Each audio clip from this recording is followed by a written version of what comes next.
శ్రీమతి లత గారి ఆధ్వర్యంలో జూన్ 15-16 తారీఖుల్లో గానగాపురం యాత్ర మధుకరి సేవ సంప్రదించండి. నమస్తే, వెల్కమ్ టు సుమన్ టీవీ. నేను పద్మిని. ప్రస్తుతంతో పాటు ప్రముఖ ఆధ్యాత్మికవేత్త, ఆస్ట్రోన్యూమరాలజిస్ట్, ఎనర్జీ వాస్తు స్పెషలిస్ట్, శ్రీ విద్యోపాసకురాలు శ్రీమతి జయప్రద గారు మనతో పాటు ఉన్నారు. మాట్లాడదాం. నమస్కారం అండి. నమస్తే అమ్మా. శ్రీమాత్రే నమః. ఎలా ఉన్నారు? చాలా బాగున్నారు అన్న. చాలా బాగున్నారు, చక్కగా. రైట్ జయప్రద గారు, గురువు యొక్క మార్పు జరగబోతోంది. రేపు జూన్ 2వ తారీఖున గురువు కర్కాటక రాశి ప్రవేశం జరగబోతోంది. మరి దీని ద్వారా ద్వాదశ రాశులకి కూడా గురువు ఇచ్చే ఫలితాలు ఎలా ఉంటాయో మీ ప్రెడిక్షన్స్ ద్వారా తెలుసుకోవాలనుకుంటున్నాను. మరి అంతకన్నా ముందు గోచారం ఒక్కసారి క్లుప్తంగా చెప్పండి. గురువు ఎప్పుడు రాబోతున్నారు, అంటే ఇంకా మిగిలిన మేజర్ గ్రహాలు ఎక్కడెక్కడ ఉన్నాయి, ఇవన్నీ ఒకసారి. తప్పకుండా అన్న.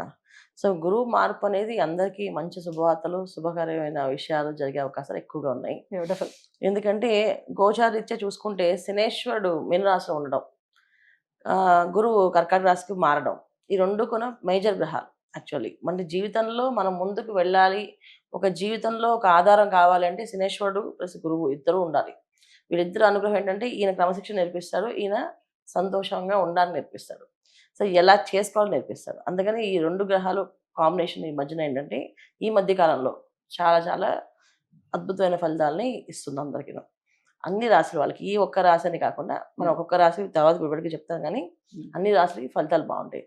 రాహుకేతువులు ఒకరు, రాహుకేతువులు ఇద్దరు కొన్న కాంబినేషన్స్ ఏంటంటే కేతువు అనే సింహరాశిలో ఉండడం ఒక విధంగా మంచిది, చెడైతే కాదు. అలాగే రాహు కుంభరాశిలో ఉండడం కూడా మంచి, చెడైతే కాదు. కాకపోతే ఏంటంటే కొన్ని రాశులకి అవి యాంటీగా పనిచేస్తాయి. కానీ ఇప్పుడున్న కాలగమనంలో ఈ 4 గ్రహాలు కాంబినేషన్ అనేది ఒక అద్భుతంగా పనిచేస్తాయి.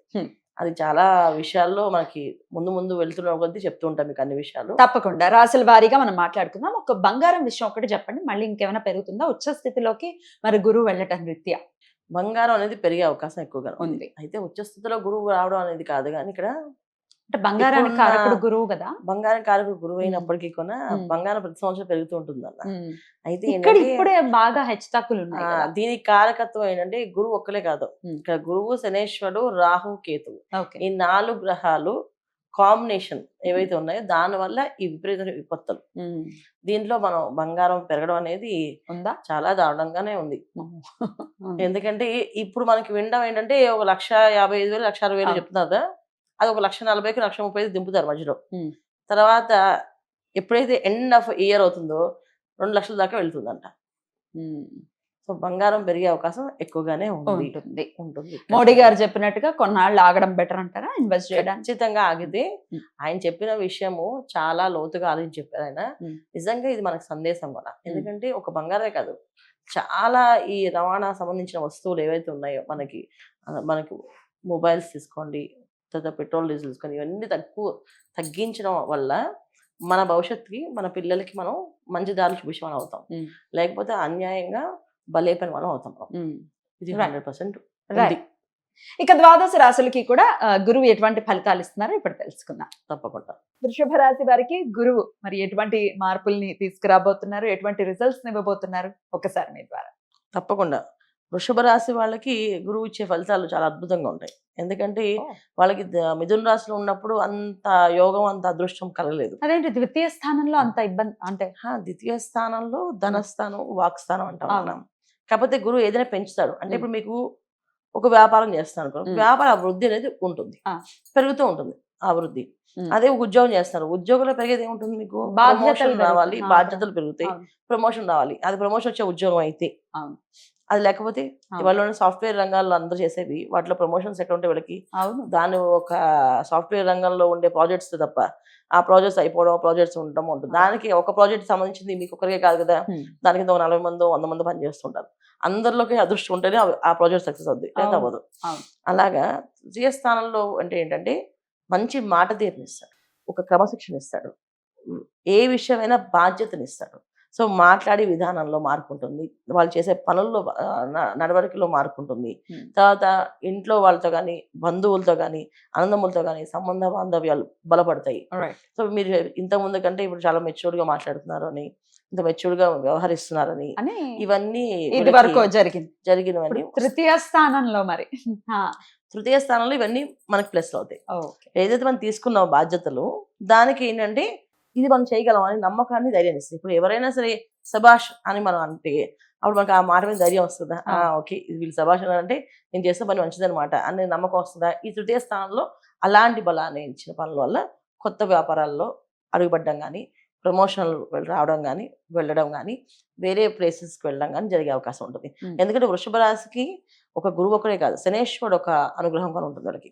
ఇక్కడ ఈ లాజిక్ ఏంటంటే వీళ్ళందరికీ రాశులన్నిటికీ కూడా శని భగవానుడు ఒక బలము, గురువు ఒక బలం, 2 బలాలు యాడ్ అవుతున్నాయి. ఈ 2 బలాల వల్ల వీళ్ళు సాధిస్తున్నారు. ఇప్పుడు గురువు ఒక్కడే మారితే కాదు, ఇక్కడ శని భగవానుడు ఉన్నారు కనుక కర్మాధిపతి, చేసే పని జాగ్రత్తగా చేయి. ఇప్పుడు పెద్దవాళ్ళు అన్నారు, ఇక నువ్వు చేస్తున్నావు కరెక్టే, నువ్వు శ్రద్ధగా చేయి, బాధ్యతగా చేయి అని చెప్తూ ఉంటారు కదా. అలా చెప్పేది శని భగవానుడు. మనం ఏదైనా తప్పు చేస్తుంటే అంటే శిక్ష పడుతుంది. సో అందులో చేయకూడదు, చేయొచ్చు అని చెప్పేది. ఈయన మార్గదర్శనం అయిపోతే ఆయన వెనక నుంచి విను దత్తాడుతుంటాడు, చేయండి, ఇది చేసుకోండి, జాగ్రత్త వెళ్ళాలని చెప్పేసి. అందుకని శనేశ్వరుడు ఒక అనుగ్రహం, గురువు ఒక అనుగ్రహం వల్ల వృషభ రాశి వాళ్ళకి యోగాలు అనేది కలిసి వచ్చే యోగాలు. సో ఎందుకు యోగ వీళ్ళకి బాగా కలిసి వస్తుంది అంటే సంతానం కానీ, వివాహం కానీ, వ్యాపారం కానీ అభివృద్ధి అయ్యే అవకాశాలు ఎక్కువగా కనిపిస్తున్నాయి. తృతీయ స్థానంలో గురువు ఎప్పుడు కూడా ఏదో చెడు చేస్తాడని కాదు, ధైర్యాన్ని ఇస్తాడు. మామూలు ధైర్యాన్ని కూడా చాలా పెద్ద ధైర్యాన్ని ఇస్తాడు. నేను చేయగలను, నాకు నమ్మకం ఉందని. అలా వెండు తట్టే మనుషులు కూడా వీళ్ళతో కూడా నడుస్తారు. అందువల్ల వృషభ రాశి వాళ్ళకి గురువు యొక్క ఫలితాలు మంచి ఫలితాలు ఉన్నాయి, చెడు ఫలితాలు ఉండవు. అన్నదమ్ముల ఒక అనుబంధము, అక్క చెల్లెల ఒక అనుబంధం ఇవి పెరిగే అవకాశము, అంటే దంపతుల మధ్య కూడా అన్యోన్య దాంపత్య జీవితం 2 పెరిగే అవకాశం, ఇవన్నీ కూడా తృతీయ స్థానంలో గురువు ఇచ్చేది యోగా అనమాట. ఇవన్నీ ఏంటంటే వాళ్ళ సంబంధ బాంధవ్యాల్ని బలపరుస్తాడు, బలపరచడం, మెరుగుపడడం అనేది జరుగుతూ ఉంటుంది. అందువల్ల వృషభ రాశి వాళ్ళకి మంచి ఫలితాలే గురువు ఇచ్చేది. ఇక ఆరోగ్యం ఎలా ఉంటుంది అనుకోవచ్చండి వీళ్ళకి?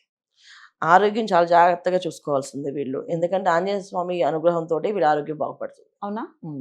ఎందుకంటే వీళ్ళు వృషభ రాశి వాళ్ళకి గురువు ఇచ్చే ఫలితాల కంటే ఇక్కడ శని భగవాన్ ఒక ఫలితాలు ఏంటి, తర్వాత రాహు ఒక ఫలితాలు, ఇవన్నీ ఏంటంటే కాస్తంత మాయని, కాస్తంత ఏంటంటే కొత్త కొత్త ఆహారాలు తినాలనే ఒక కోరికని కలిగిస్తుంటాడు. ఓకే.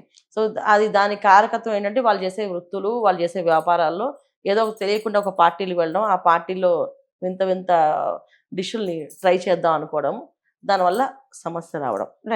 దీనివల్ల కొంత ఆరోగ్యం అనేది జాగ్రత్తగా చూసుకోవాల్సిన విషయం.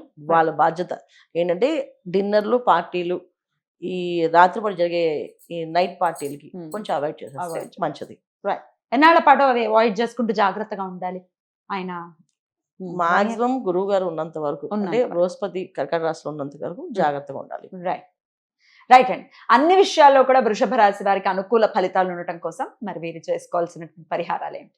ఆంజనేయ స్వామి ఆరాధన, ఆంజనేయ స్వామి ప్రదక్షిణాలు, ఆంజనేయ స్వామిని పూజ చేయడం, ప్రతి శనివారం ఆంజనేయ స్వామికి వెళ్ళి ఆకు పూజ చక్కగా చేసుకొని రావడం వల్ల వీళ్ళకి అన్ని మంచి ఫలితాలు కనిపిస్తాయి. అలాగే ఉండాలి. వృషభ రాశి వారికి అనుకూలంగానే గురువు మార్పు రీత్యా ఉండాలని మనస్ఫూర్తిగా కోరుకుంటూ ఇక నెక్స్ట్ వీడియోలో మిథున రాశి గురించి తెలుసుకుందాం. థ్యాంక్ యూ అండి. నమస్తే. నమస్తే అమ్మా. శ్రీమాత్రే నమః.